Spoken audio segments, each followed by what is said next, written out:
Assalamualaikum warahmatullahi wabarakatuh. Nama saya Muhammad SB Sidiki, NPM 2557 20 1005 dari Fakultas Teknik Prodi Sistem Informasi. Di sini saya akan mempresentasikan fundamental ERP. Baik, yang pertama yaitu konsep ERP dan peran ERP dalam mendukung keberhasilan manajemen proyek sistem informasi. Pertama-tama, apa kepanjangan ERP? ERP adalah Enterprise Resource Planning. Nah, ini konsep ERP. Konsep ERP adalah sistem informasi yang terintegrasi yang digunakan organisasi untuk mengelola dan mengkoordinasikan seluruh sumber daya suatu perusahaan seperti keuangan, sumber daya manusia, produksi, persediaan, penjualan, dan masih lain sebagainya.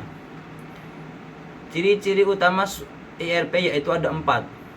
Pertama, terintegrasi, real time, terstandarisasi, lalu berbasis modul.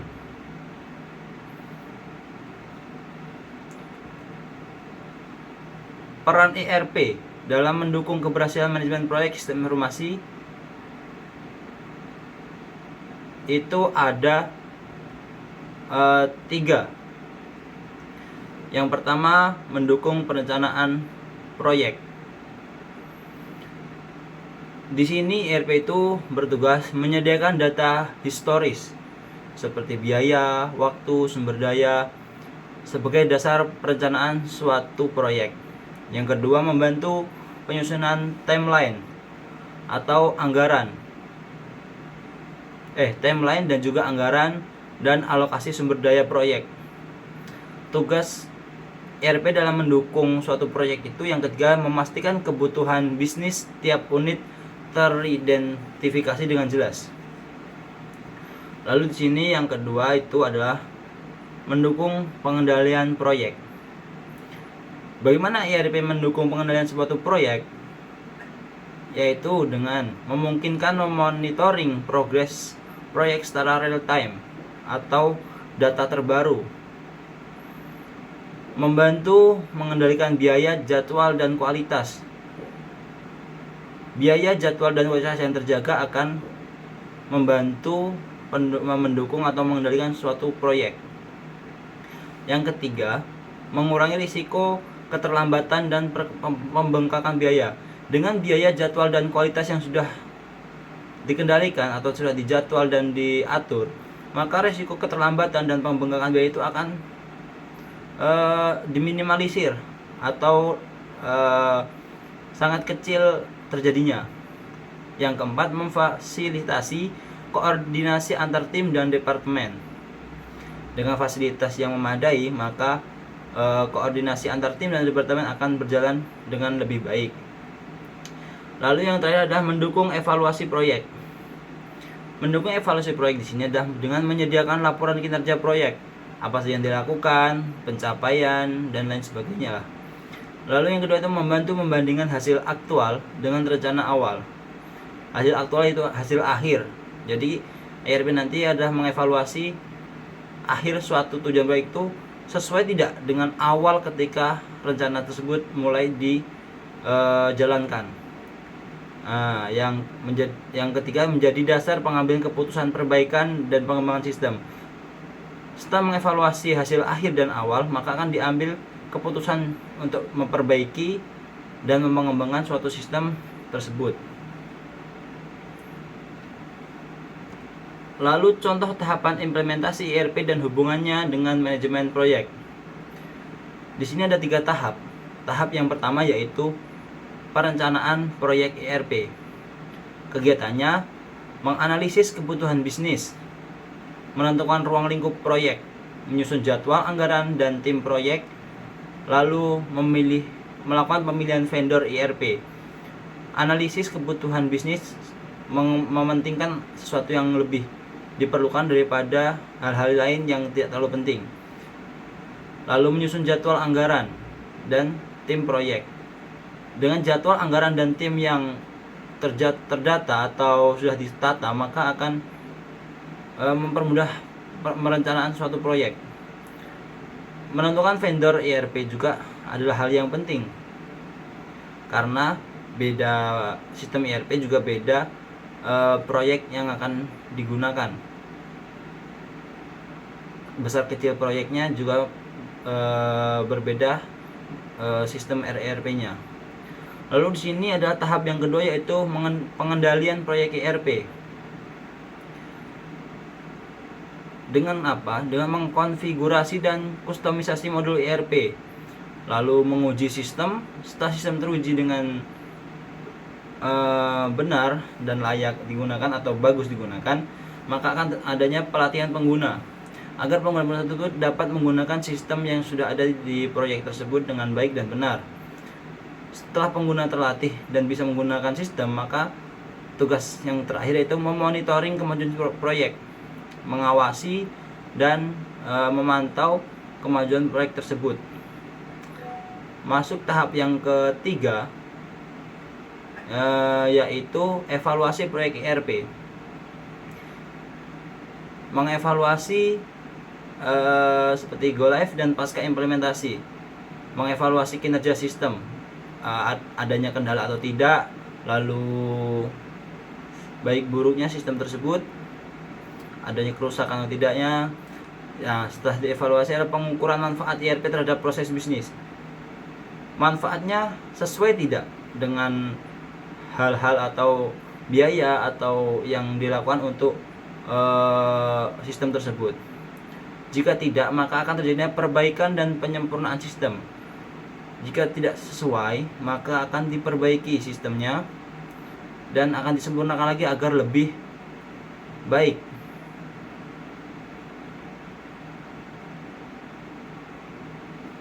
Oke, next. Yang kedua,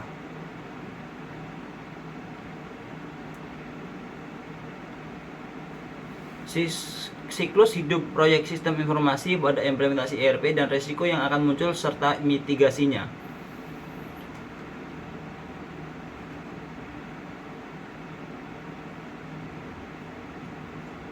Di sini ada 7 pembagian implementasi ERP serta resiko dan cara mitigasi untuk menghandle atau mengatasi resiko-resiko yang terjadi di situ. Yang pertama di sini adalah inisiasi proyek, atau bahasa Inggrisnya project initiation. Tahap awal untuk menentukan tujuan implementasi ERP, ruang lingkup proyek, kebutuhan bisnis, studi kelayakan dalam teknis, ekonomi dan organisasi, serta pembentukan tim proyek.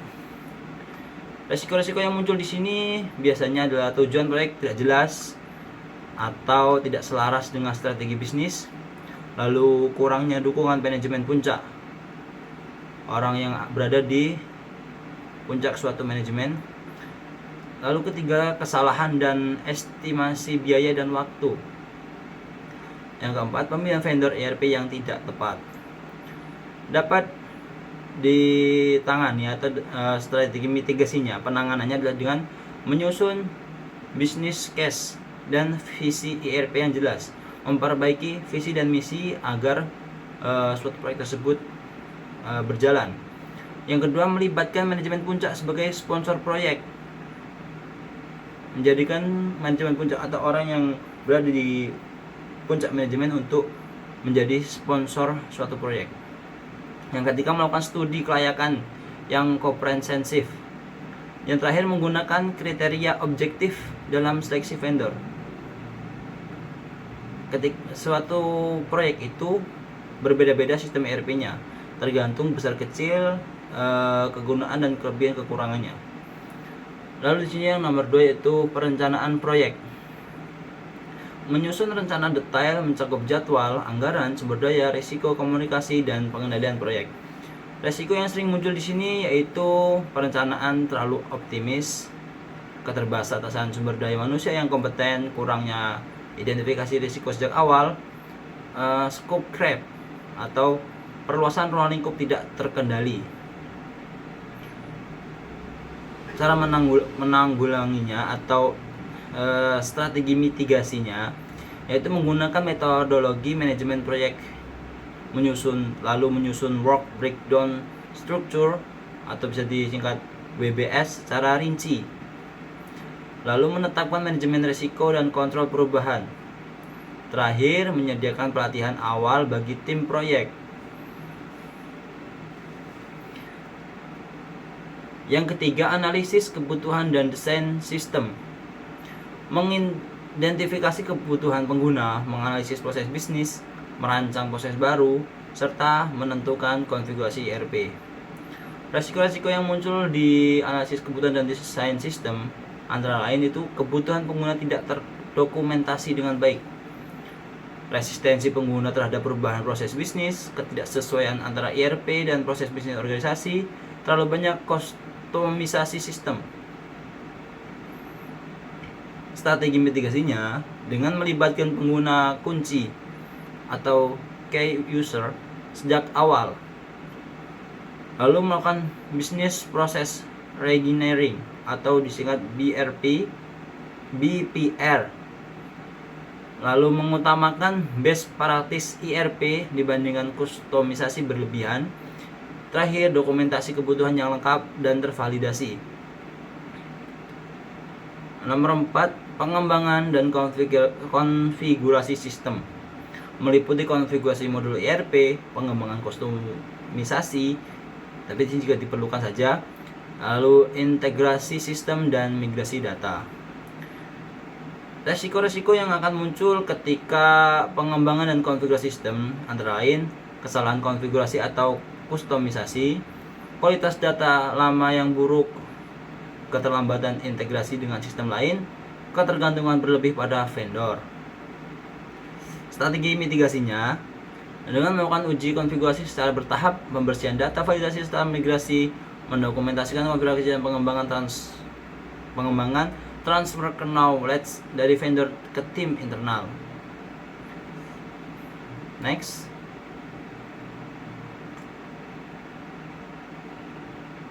Nah, untuk nomor 5 yaitu penguji sistem atau testing. Melakukan pengujian unit, integrasi sistem dan user acceptance test UAT untuk memastikan ERP berjalan sesuai kebutuhan. Di sini memiliki resiko-resiko yang akan muncul seperti pengujian tidak menyeluruh, waktu pengujian terlalu singkat, pengguna tidak siap atau tidak terlibat dalam UAT, bug krisis muncul menjelang go live. Strateginya dapat dengan menyusun rencana pengujian yang terstruktur atau tertata, melibatkan pengguna aktif dalam UAT, pengguna yang dia tidak hanya ketika butuh menggunakan, tapi memang benar-benar orang yang menggunakan terus UAT tersebut. Lalu menyediakan waktu cadangan untuk perbaikan. Kalau di bahasa sekolahnya itu remedial. Jadi ada waktu untuk melakukan perbaikan bagi pengguna yang belum siap atau yang bahkan belum terlibat. Lalu yang terakhir yaitu mendokumentasikan dan memprioritaskan hasil temuan bug agar orang-orang yang belum terkena bug tersebut tahu di situ ada bug. Jadi tidak akan masuk ke lubang yang sama kalau kata pepatah. Untuk nomor 6 yaitu implementasi atau garis miring go live. Tahapan penerapan ERP secara penuh dalam operasional organisasi termasuk cut over dari sistem lama ke sistem baru. Di sini memiliki risiko yang sering muncul yaitu seperti gangguan operasional bisnis, penolakan pengguna, atau kesalahan data setelah migrasi atau perpindahan, ketergantungan tinggi pada tim teknis. Terlalu bergantung kepada tim teknis. Strategi mitigasinya adalah dengan menyusun rencana cut over dan rollback, memberikan pelatihan intensif kepada pengguna. Jadi sebelum berjalannya implementasi tersebut, para pengguna atau orang-orang yang akan menggunakan itu diberi pelatihan terlebih dahulu agar ketika ada penolakan pengguna itu tidak panik atau dapat mengatasinya dengan sendiri. Menyediakan tim support selama masa transisi. Jadi ada tim yang dibentuk khusus ketika ada implementasi agar ketika ada kesalahan data itu langsung bisa di dikerjakan atau bisa bisa diatasi oleh tim yang sudah disiapkan tersebut. Yang terakhir, mengimplementasikan ERP secara bertahap, tidak langsung diberikan kepada orang tersebut. Jadi orang tersebut ketika suatu sistem baru yang berat atau susah dipahami langsung diberikan, maka dia akan lepas tangan dan memberikan kepada orang yang bisa. Jadi untuk agar tidak seperti itu, harus diajarkan sedikit demi sedikit secara perlahan kepada orang tersebut agar tidak terlalu bergantung kepada orang lain. Lalu yang terakhir adalah nomor 7, yaitu evaluasi dan pemeliharaan. Menilai keberhasilan proyek ERP, kinerja sistem, serta melakukan perbaikan dan pengembangan berkelanjutan. Resiko yang ada ketika melakukan evaluasi dan pemeliharaan itu manfaat ERP tidak sesuai harapan. Harapannya tinggi tapi tidak sesuai dengan apa yang diinginkan hasilnya. Kurangnya evaluasi kinerja sistem, lalu biaya pemeliharaan tinggi. Sudah keluar banyak uang tapi tidak sesuai dengan harapannya. Yang keempat, ketergantungan jangka panjang pada vendor. Strategi yang dapat diambil dengan mengukur keberhasilan menggunakan Key Performance Indicator (KPI), melakukan audit sistem dan evaluasi berkala, melakukan penilaian dengan bertahap dan tidak langsung sebulan sekali atau setahun sekali. Jadi seperti seminggu sekali atau beberapa hari sekali itu melakukan evaluasi agar lebih terjaga sistemnya. Yang terakhir yaitu yang ketiga itu menyusun rencana pemeliharaan jangka panjang. Jadi rencana itu disusun terlebih dahulu agar biaya yang dikeluarkan itu bisa terdata atau tidak kaget ketika melihat kenapa harganya sangat tinggi atau biaya pemeliharaannya sangat tinggi. Jadi di sini perlukan menyusun rencana pemeliharaan jangka panjang. Lalu yang terakhir, meningkatkan kompetensi tim internal. Dengan meningkatkan kompetensi tim internal, maka ketergantungan kepada vendor ini akan lebih berkurang. Lalu yang ketiga,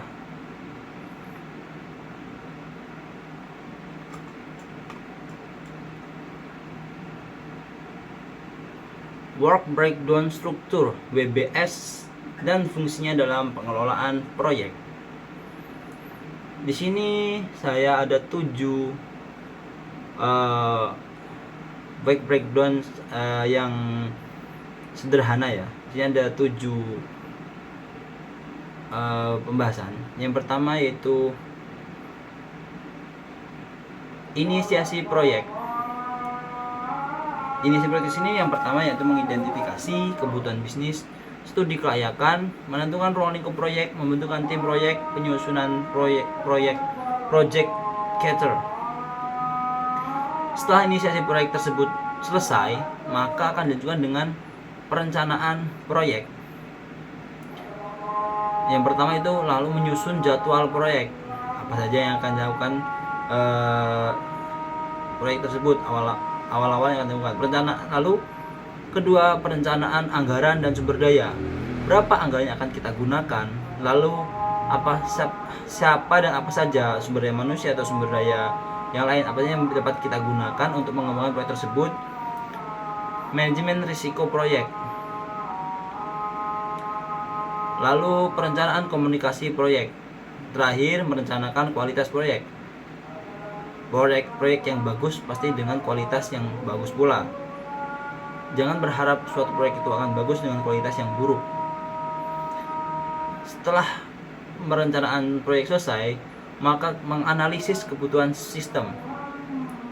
Di awal yang menganalisis proses bisnis saat ini. Lalu perancangan proses bisnis baru. Setelah selesai, mengidentifikasi modul ERP yang dibutuhkan. Karena beda, seperti yang saya jelaskan tadi, beda jenis perusahaan atau beda jenis kebutuhan, maka beda pula ERP atau Enterprise Planning yang digunakan. Yang terakhir, dokumentasi kebutuhan sistem, menjelaskan kebutuhan sistem apa saja. Saat tahap ketiga selesai, maka dilanjutkan dengan tahap yang keempat, desain dan konfigurasi sistem. Yang pertama itu desain arsitektur sistem ERP, lalu mengkonfigurasi modul ERP. Ketiga, kostumisasi sistem jika diperlukan. Yang keempat, integrasi dengan sistem lain. Yang kelima, implementasi dan pengujian. Mengimplementasi dan pengujian. Instalasi sistem. Yang pertama itu menginstalasi sistem ERP. Yang kedua, migrasi data atau memindahkan data-data. Lalu melakukan pengujian sistem, unit test, integration test.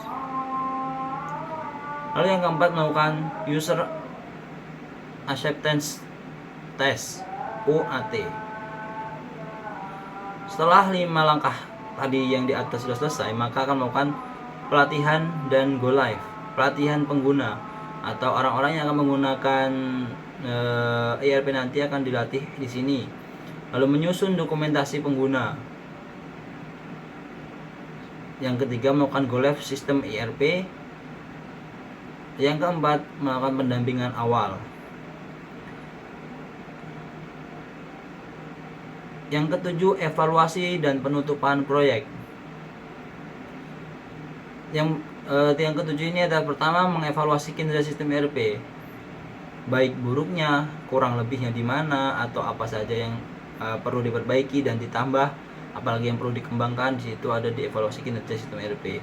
Lalu kemudian mengevaluasi pencapaian proyek, apa saja yang sudah tercapai oleh proyek tersebut, apakah sesuai dengan rencana awal proyek tersebut dibangun atau diciptakan. Lalu yang ketiga, mendokumentasikan lesson learned. Yang keempat, penutupan proyek secara resmi.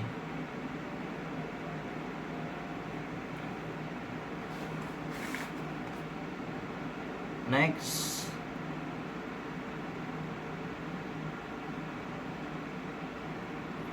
fungsi WBS dalam pengelolaan proyek sistem informasi.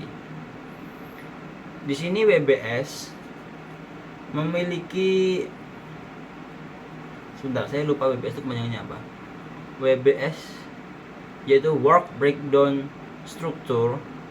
Sini memiliki beberapa fungsi yang penting, yaitu pertama, memecah proyek menjadi pekerjaan yang lebih terstruktur.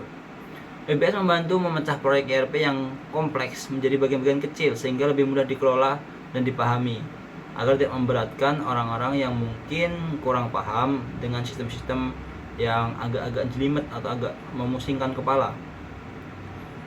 Lalu tugas yang kedua itu dasar perencanaan waktu dan biaya. Setiap elemen WBS dapat diestimasi durasi dan biayanya sehingga memudahkan penyusunan jadwal dan anggaran proyek, agar tidak jadi pembengkakan dana dan juga tidak menghabiskan waktu. Yang ketiga adalah pengendalian dan monitoring proyek. WBS memungkinkan manajer proyek memantau kemajuan setiap aktivitas dan mengidentifikasi keterlambatan atau masalah lebih awal. Yang keempat, pembagian tugas dan tanggung jawab. Setiap work package dalam WBS dapat ditugaskan kepada individu atau tim tertentu sehingga tanggung jawab menjadi jelas, agar tidak saling tuduh atau saling dorong untuk melakukan suatu tugas. Itu jadi WBS seperti itu tugasnya. Yang kelima, mengurangi risiko kegagalan proyek. Dengan struktur kerja yang jelas, risiko pekerjaan terlewat atau scope creep dapat diminimalkan. Yang keenam, sebagai alat komunikasi proyek, WBS menjadi acuan bersama manajemen, tim proyek, dan stakeholder mengenai apa saja yang dikerjakan dalam proyek ERP.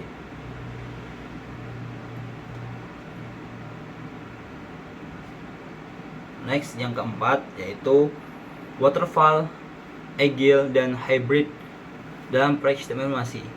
Dari tiga istilah di atas, apa saja perbedaan-perbedaan? Saya akan misalkan satu dari yang pertama.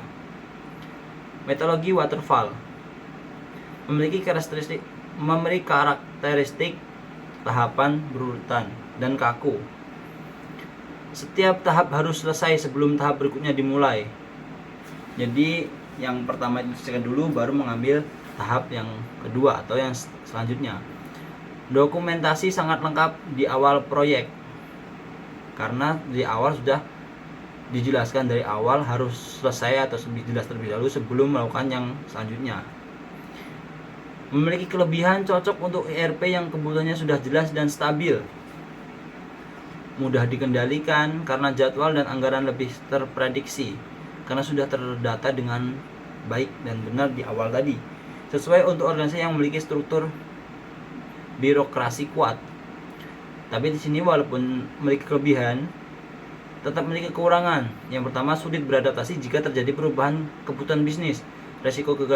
Memiliki resiko kegagalan tinggi jika kesalahan terjadi di tahap awal. Itulah sebabnya dari awal harus benar-benar clear atau benar-benar selesai agar tidak terjadi kesalahan atau tidak ada kegagalan di akhir, karena awal menentukan akhir. User baru terlibat aktif di akhir proyek. Lalu untuk metodologi agil memiliki karakteristik pengembangan iteratif dan inkremental. Fokus pada kolaborasi tim dan keterlibatan user. Perubahan kebutuhan dapat diterima kapan saja, lalu menggunakan sprint atau iterasi pendek. Kelebihannya dalam proyek ERP, fleksibel terhadap perubahan proses bisnis. Lalu feedback user cepat sehingga kesalahan bisa diperbaiki lebih awal. Cocok untuk membangun modul ERP secara bertahap. Kekurangannya, kurang cocok untuk ERP berskala besar yang sangat kompleks. Jadi untuk ERP yang berskala kecil, tidak terlalu besar atau berskala sedang. Dokumentasi bisa kurang lengkap. Sulit mengontrol biaya dan waktu jika skop sering berubah. Di sini jika skopnya itu berubah, maka biaya dan waktunya bisa sangat sulit atau biasa sulit untuk dikontrol karena perubahan yang terlalu sering. Yang ketiga, metodologi hybrid. Hybrid di sini adalah penggabungan antara waterfall dan agile yang sudah saya jelaskan di pertama tadi.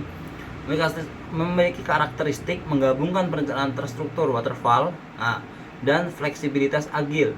Biasanya waterfall digunakan pada tahap awal perencanaan blueprint ERP agar dia itu menjadi dasar terbentuknya suatu rencana tersebut agar tidak terjadi kegagalan. Lalu dilanjutkan dengan agile, digunakan pada tahap implementasi modul dan kustomisasi. Kelebihannya, tetap memiliki kontrol proyek yang kuat, lebih fleksibel terhadap perubahan kebutuhan bisnis, cocok untuk ERP dengan banyak modul dan stakeholder. Tetap memiliki kekurangan, membutuhkan manajemen proyek yang matang. Lalu tim harus memahami dua pendekatan sekaligus, karena di sini menggunakan waterfall dan agile. Jadi tim yang bekerja atau yang mengurus metodologi ini harus memahami waterfall dan agile terlebih dahulu.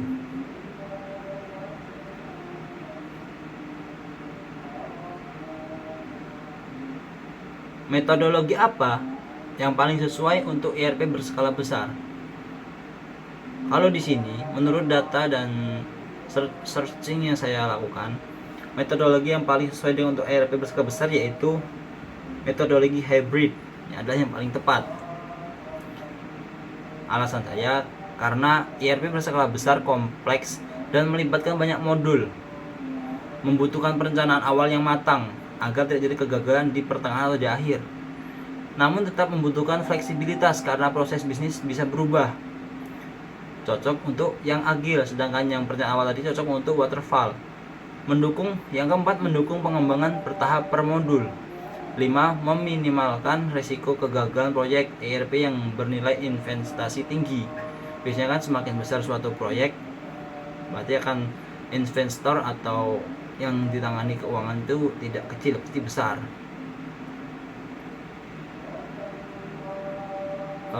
Selanjutnya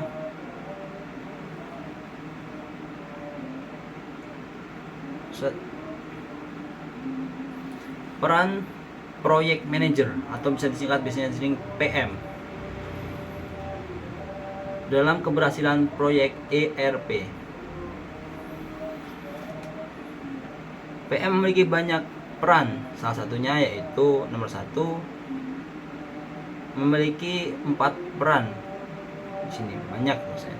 Yang pertama yaitu peran project manager dalam manajemen waktu. Peran utamanya menyusun proyek schedule yang realistis, membagi proyek ke dalam fase-fase jelas, mengelola ketergantungan antara aktivitas, mengawasi tujuan proyek, dan melakukan penyesuaian jadwal jika terjadi deviasi. Dampak terhadap keberhasilan ERP, mencegah keterlambatan implementasi yang dapat mengganggu opsional bisnis, lalu menjaga keselarasan antara jadwal proyek dan kebutuhan bisnis, misalnya seperti menghindari go live di periode sibuk, memastikan setiap modul ERP diimplementasikan tepat waktu. Jika gagal, proyek molor. Terus adanya penambahan biaya dan turunnya kepercayaan manajemen. Yang kedua yaitu peran PM atau project manager dalam manajemen biaya. Di sini dia menyusun anggaran proyek ERP secara detail. Software, hardware, konsultan, pelatihan, maintenance. Lalu mengendalikan biaya agar tetap sesuai anggaran. Agar tidak menurut pepatah besak pasak daripada tiang. Agar tidak seperti itu, agar pengeluaran itu sesuai dengan dana yang ada. Lalu mengelola perubahan ruang lingkup agar tidak menyebabkan cost overrun. Yang terakhir, melakukan evaluasi cost versus benefit selama proyek perjalanan. Dampak terhadap keberhasilan ERP, proyek berjalan efisien dan sesuai anggaran perusahaan, tidak terjadi pembengkakan. Investasi ERP memberikan nilai tambah yang sepadan, lalu menghindari pemborosan akibat perubahan yang tidak terkontrol. Jika PM gagal dalam manajemen biaya tersebut, maka anggaran akan membengkak, yang harusnya cuma 20 juta anggaran, ya sampai 30 juta atau 35 juta, itu akan melakukan pembengkakan biaya. Lalu juga bisa manajemen kehilangan dukungan terhadap proyek ERP. Lalu yang ketiga,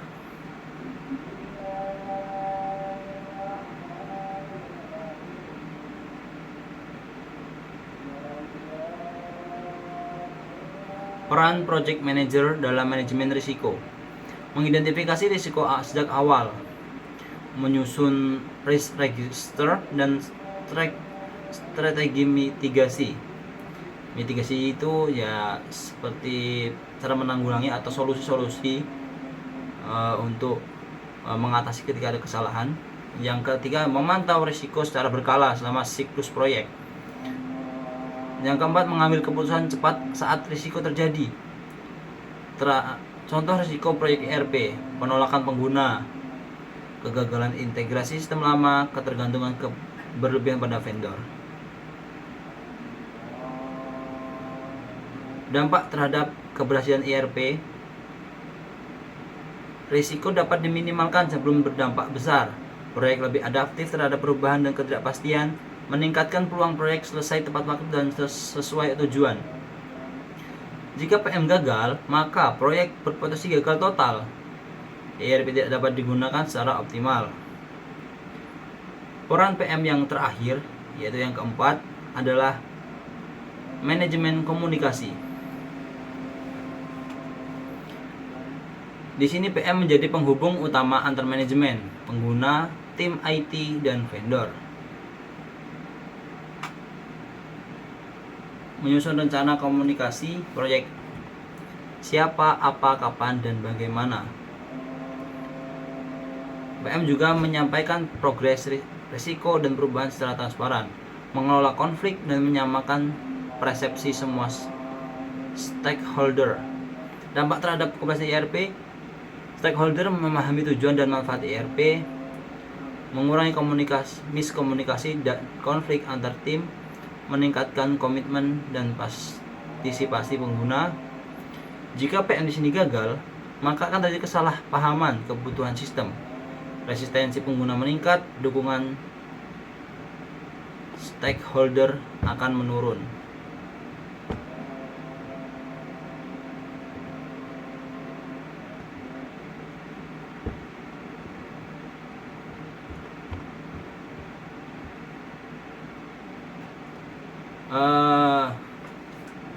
Mungkin cukup di sini, sampai sini apa namanya itu, presentasi saya tentang ERP. Kurang lebihnya mohon maaf apabila ada silap kata, salah kata kepada yang menonton video ini, saya mohon maaf, berapa semanapun. Billahi taufiq wal hidayah, wal inayah. Wassalamualaikum warahmatullahi wabarakatuh. Terima kasih.